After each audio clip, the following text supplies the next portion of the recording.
Cie, dua, tiga. Di sana sadonya, jangan lupa sebelum tonton video ko, tekan tombol subscribe dan aktifkan lonceng notifikasi supaya di sana bisa menonton video-video terbaru dari kami. Komen serta share ke kawan-kawan ya.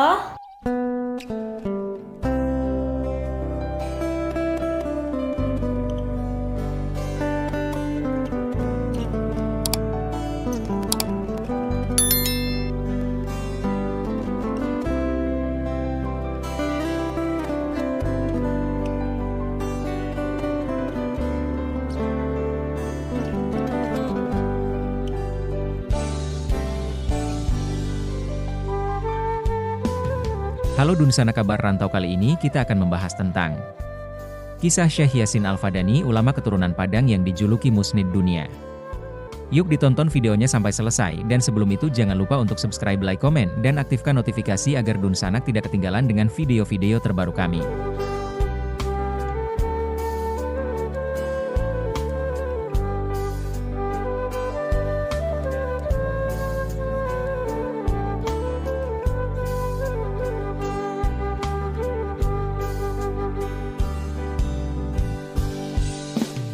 Pakar hadis ini berasal dari Padang, Indonesia. Beliau dilahirkan di Mekah pada tahun 1917 Masehi, 1335 Hijriah dan tumbuh besar di tanah kelahiran Rasulullah. Ini, semasa kecil, Yasin menimba ilmu kepada ayahnya, Syekh Muhammad Isa Al-Fadani, Padang, kemudian kepada pamannya, Syekh Mahmud Al-Fadani. Dua orang inilah yang memiliki peran besar dalam mengarahkan keilmuan Syekh Yasin. Madrasah Saulatiyah Hindiyah merupakan tempat beliau mengais ilmu seusai berguru kepada ayah dan pamannya. Kemudian dilanjutkan di Darul Ulum Ad-Diniyah. Ilmu periwayatan hadis merupakan disiplin ilmu pertama yang menjadi perhatian besar Syekh Yasin. Karenanya, selama setahun, ia menetapi muhadis Haramain, Syekh Umar Hamdan Al-Mansyuri dan banyak membaca hadis kepadanya. Ia juga menetapi dan membaca banyak kitab kepada Muhammad Ali bin Husain Al-Maliki. Dalam bidang fikih, Syekh Yasin menimba ilmu kepada Syekh Umar Bajunaid, Syekh Sa'idi bin Muhammad Al-Yamani, dan Syekh Hasan Al-Yamani. Tiga tokoh tersebut merupakan pondasi awal bagi Syekh Yasin dalam kajian dunia fikih mazhab Syafi'i.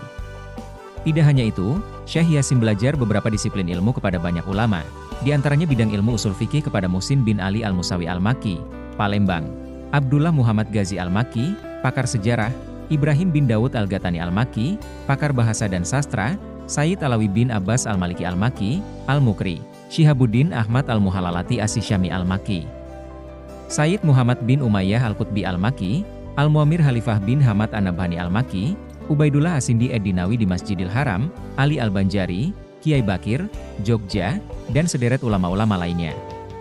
Total guru Syekh Yasin kurang lebih 700 orang, yang terdiri dari laki-laki dan perempuan. Kemudian, Syekh Yasin menetap di Mekah dan mengajarkan pelbagai disiplin ilmu di Masjidil Haram dan Darul Ulum Ad-Diniyah. Syekh Yasin yang memiliki perhatian khusus terhadap ilmu hadis.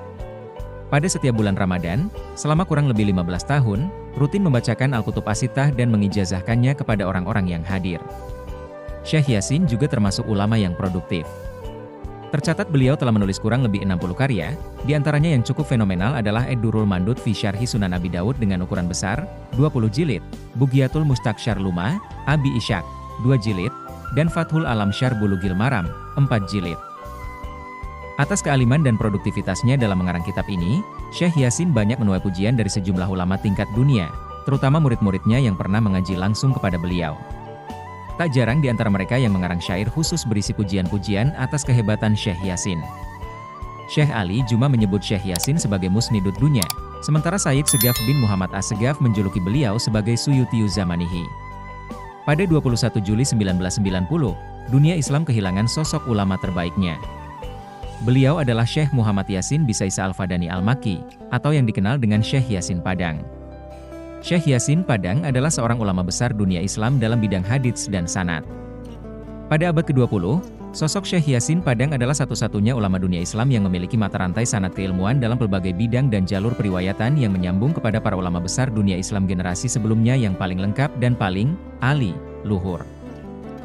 Oleh karena itu jugalah, Syekh Yasin Padang dijuluki sebagai Musnid al-Dunya atau mata rantai sanad keilmuan dunia. Hampir semua ulama muslim yang mulai berkarir pasca paruh kedua abad ke-20 sanad keilmuan mereka dan jalur periwayatan mereka bersumber dari atau tersambung dengan Syekh Yasin Padang. Kepakaran Syekh Yasin juga dapat terlihat dari karya-karyanya yang berjumlah lebih dari 90 buah. Karya-karya Syekh Yasin mencakup berbagai macam bidang disiplin keilmuan Islam, mulai dari ilmu tafsir, hadits, mustalah al-hadits, fikih, usul fikih, logika, tata bahasa Arab, dan lain sebagainya. Di antara semua karyanya, yang paling dominan adalah karya-karya dalam bidang ilmu isnad, sanad. Kebesaran sosok Syekh Yasin juga tampak dari banyaknya murid Syekh Yasin yang menjadi ulama besar di pelbagai penjuru dunia Islam, tersebar mulai dari Maroko, Mesir, Suriah, Lebanon, Sudan, Saudi Arabia, Irak, Turki, India, hingga Nusantara. Di Nusantara, murid-murid Syekh Yasin Padang juga rata-rata ulama besar, tersebar di Thailand Selatan, Malaysia, Singapura, dan tentu saja Indonesia. Salah satu murid langsung Syekh Yasin Al-Fadani, KH Ahmad Marwazi Al-Batawi menjelaskan, Syekh Yasin menghidupkan ilmu sanad ketika banyak orang yang mulai berpaling dari sanad. Karena itu, Syekh Yasin juga berpesan kepada Kiai Marwazi untuk menyebarkan ilmu sanad di tanah air. Salah satunya melalui Zawiyah Ar-Raudah, yaitu tempat kajian Islami bersanad serta lembaga pendidikan berbasis pesantren yang dinaungi oleh Yayasan Ar-Raudah Ihsan Foundation. Sebelum saya pulang, beliau itu berpesan, sebarluaskan ilmu riwayat ini, biar orang Indonesia terus mempunyai ilmu riwayat sampai kepada Rasul, ujar Kiai Marwazi saat ditemui di Gedung Raudah, Mampang Perapatan, Jakarta Selatan, Jumat, 21/2023. Bagaimana kisah Kiai Marwazi saat belajar pada Syekh Yasin? Bagaimana sosok Syekh Yasin? Dan mengapa Syekh Yasin menulis kitab sanad? Berikut wawancara bersama Kiai Marwazi belum lama ini. Saya alhamdulillah pergi ke Makkah tahun 1976. Namun, saat itu tidak langsung bertemu dengan Syekh Yasin. Setelah kurang lebih 6 bulan, barulah saya bertemu untuk sekolah di Madrasah Darul Ulum yang didirikan Syekh Yasin.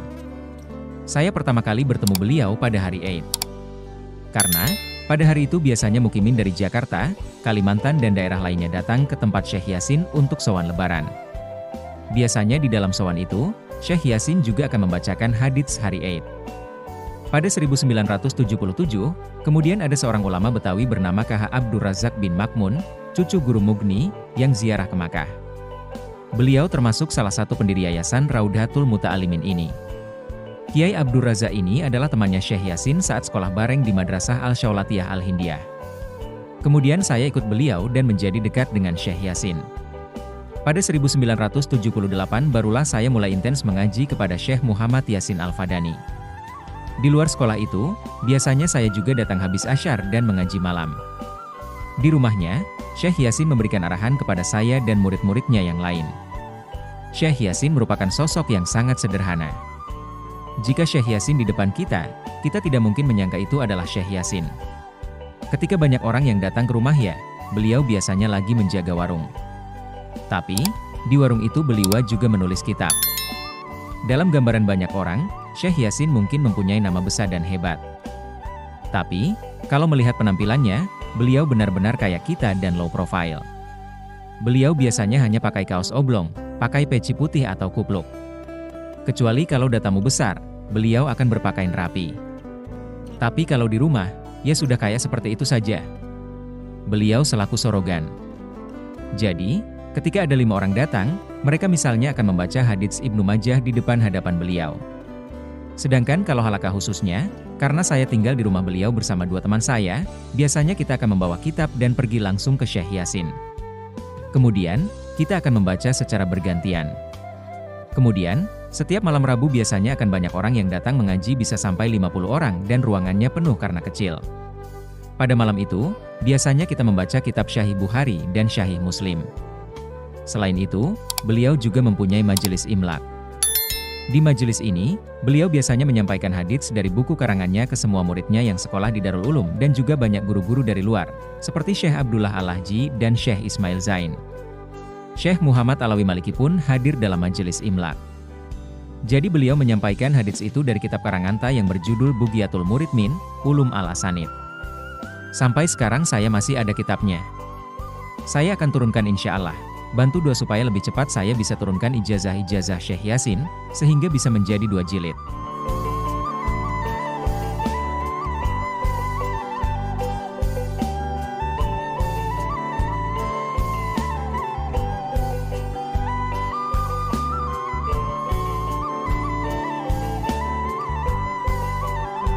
Sekian mungkin sedikit cerita tentang kisah Syekh Yasin Al-Fadani, ulama keturunan Padang yang dijuluki Musnid Dunia.